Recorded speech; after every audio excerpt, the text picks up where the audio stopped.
Well, to discuss these new sharing services and more with us is Arun Sundararajan.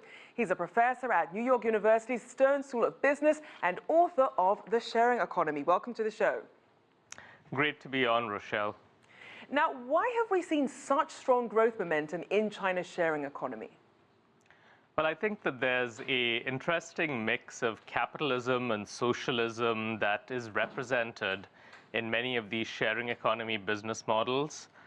And I think that that's something that's particularly appealing to Chinese consumers. We've also got the phenomenon of China not, the middle class in China isn't quite as mature, so to speak, as the middle class in Japan or in the United States or in Western Europe. So they're not quite as set in their ways in terms of the kinds of consumption behaviors, the ownership consumption behaviors. Right. And so they're much more open to these sharing consumption behaviors. And so the adoption of these new consumption models tends to be a little bit faster in a country like China. And it certainly seems to be a good time. We're seeing people getting more creative about the sorts of goods and services considered shareable. But how viable are those business models in the long term? Well, I think it depends on the business model. Perhaps the most successful sharing economy platform in the world today is Didi Chuxing. They've got a really robust business model. They've got, tremendous number of 300 million users, 15 to 20 million drivers in China. They're sort of really strong in their backyard, and I expect them to expand globally. I think some of these other services also have a lot of potential. Certainly bicycle sharing in China, great potential. I know that there are two companies duking it out. Mobile battery sharing, I certainly think that there's a market there, but I do know that there are almost a dozen platforms that are vying for leadership, right. And it's likely that not all of them will survive. Now, and so go ahead. So the business models certainly are viable in a lot of sectors, whether it's basketballs, whether it's umbrellas, whether it's mobile phones. The addressable market, of course, for basketballs is a lot lower than the addressable market for car sharing. I'm sure, especially at this point. Now, in terms of the strategy, when it comes to the sorts of products and services that can really be scalable and successful in the sharing economy, is there a strategy or is it a case of trial and error? Well, I certainly think that the kind of asset where the value is relatively high, but also the value to income ratio of the owner is high. And so if you've got rich people who own luxury jets, I don't see a peer-to-peer market for sharing these luxury jets to emerge and be too successful because the owners don't care too much about the additional revenue. On the other hand, home sharing, a person's home is their most valuable asset. Any fallow capacity in that asset being monetized makes sense. Car sharing certainly makes sense.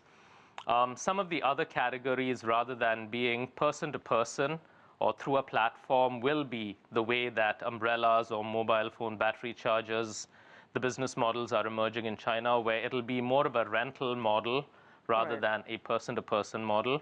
And I'm sorry, Arun, to that point, as you mentioned, if some of these companies are buying products in bulk for people to rent out rather than using existing items, where is the line then between the rental economy and the sharing economy?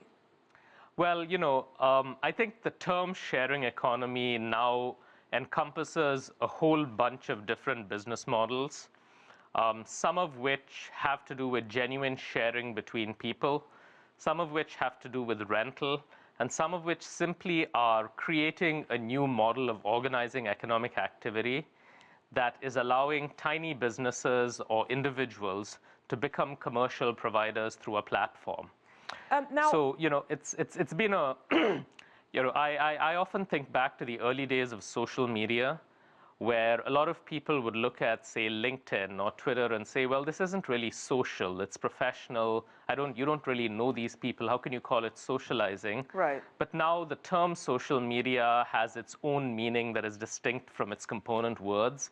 And I think that's where the sharing economy phrase is headed. And just quickly, with all these innovations, are they worth the tremendous amount of money we're seeing from angel investors and venture capitalists, or could there be a bubble on the horizon?